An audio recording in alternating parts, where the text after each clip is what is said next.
very welcome.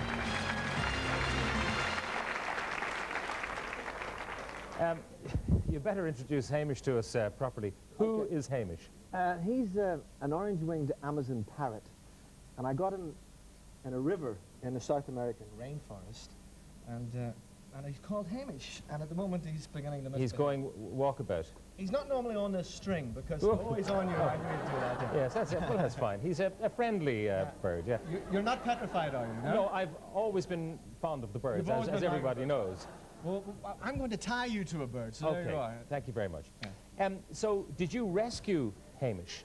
No, I acquired him as a little chick. He was only about 4 or 5 days old, and he was just out of the egg. Yeah. He was like a miniature oven-ready chicken. We have a snap of him, I think, actually. Yeah, there he is. Yes. Hamish. Yeah.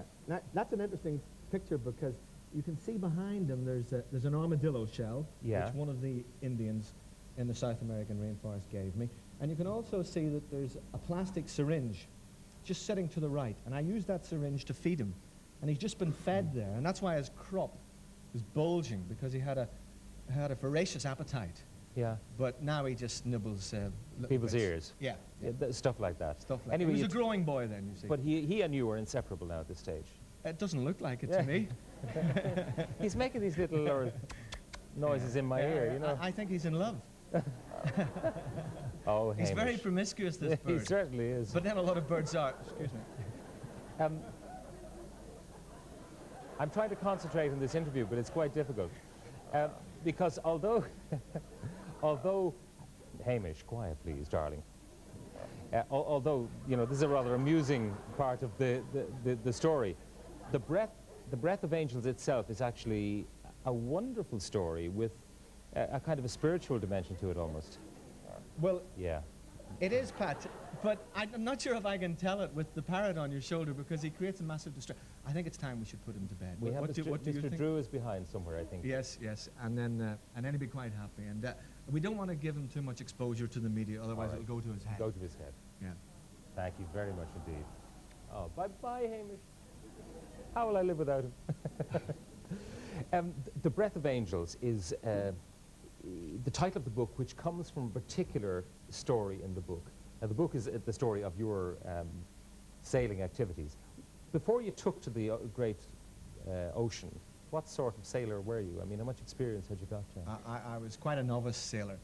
But then what you tend to find is that most people who go off on long voyages on boats tend to have very little experience, because if they had a lot of experience, they would know what they were in for, and they would never go in the first place.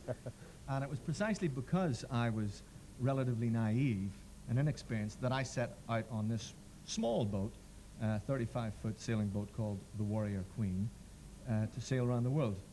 And I basically had nothing but bad luck, bad weather, and one setback after another. Terrible storms, gear problems.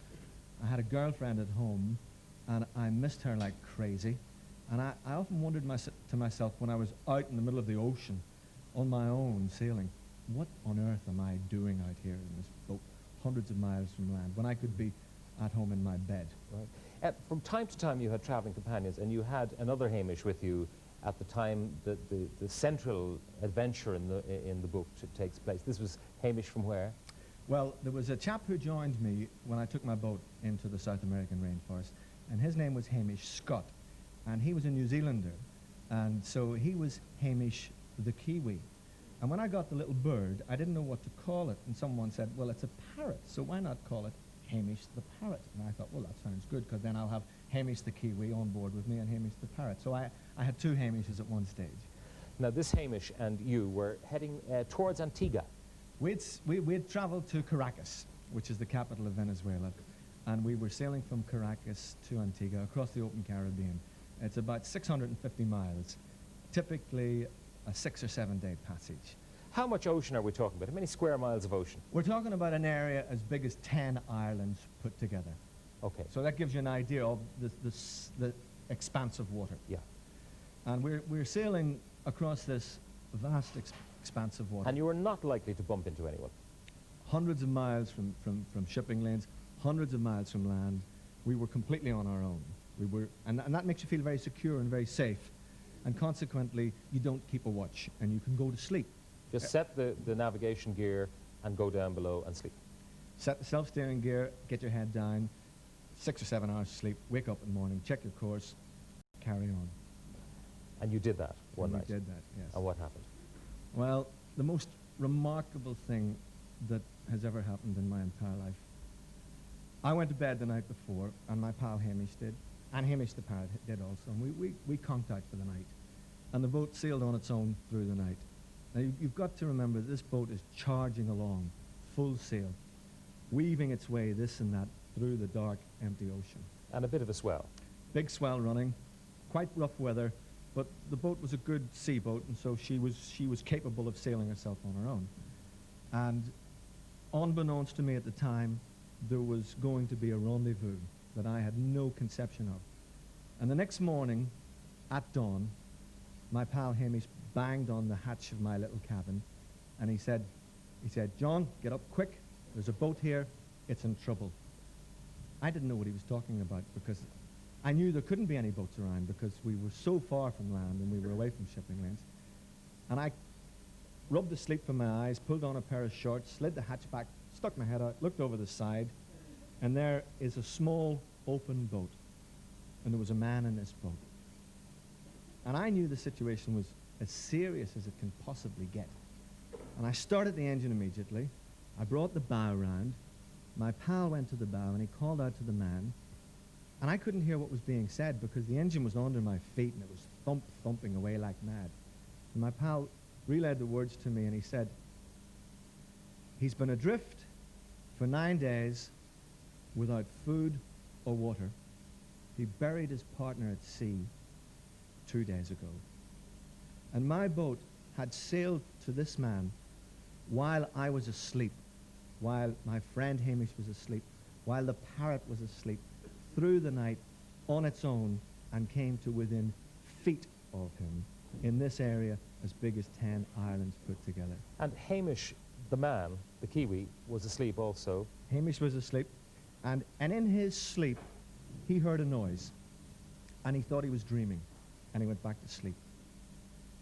And he heard a noise for the second time, and he thought it was a seabird, and he went back to sleep. And then he heard a noise for the third time, and he thought that he had better come out and have a look. And when he came out to have a look, it was just dawn, the sun had just risen. He stretched his arms above his shoulders, and he yawned. And then he looked over to one side, there was nothing there. He turned to go down below, looked over the other side, and there is this boat, feet from us. And my boat is sailing past that man, and as it's sailing past him, his life is sailing away with it. But one of us heard those cries. If I had been on my own, as I was on many times previously, my boat would have sailed straight past that man, and he would have died that day. What had happened to himself and his friend? How had they gone adrift? Well, they'd been using their boats. They came from the island of Grenada in the Caribbean, 2 local black fishermen.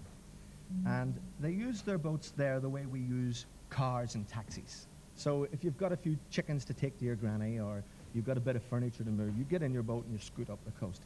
So they jumped in their boat and they were delivering some provisions somewhere, and their outboard engine had broke down. And they tried to put the anchor down and it didn't touch bottom. They thought about swimming for it, but it was nearly night time and they stayed in the boat. And at dawn the next morning, Grenada was gone, and they're drifting in a lonely sea with no food and not a drop of water.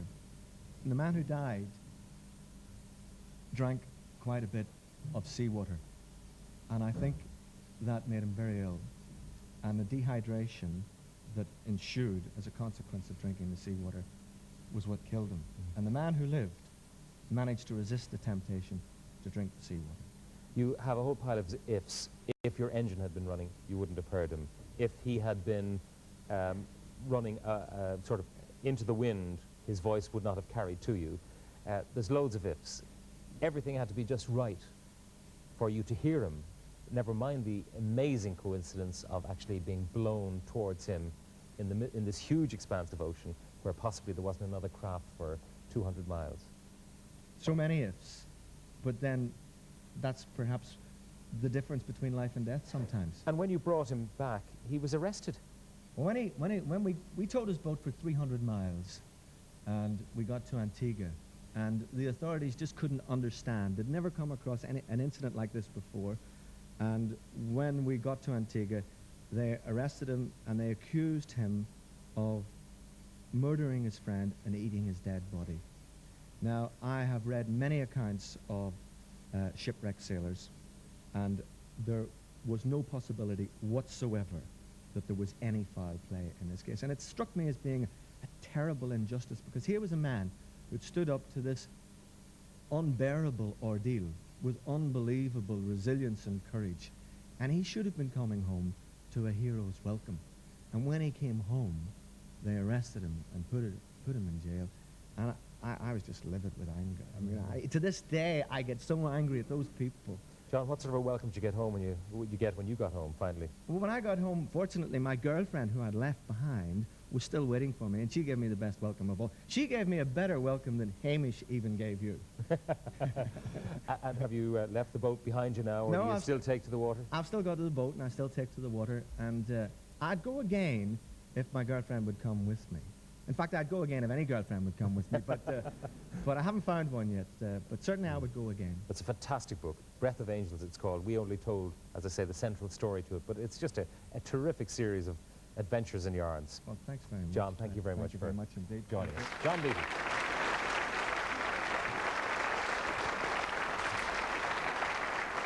Well, that's some music, and our next guests were formed in Dublin as a band in 1990, and they were the central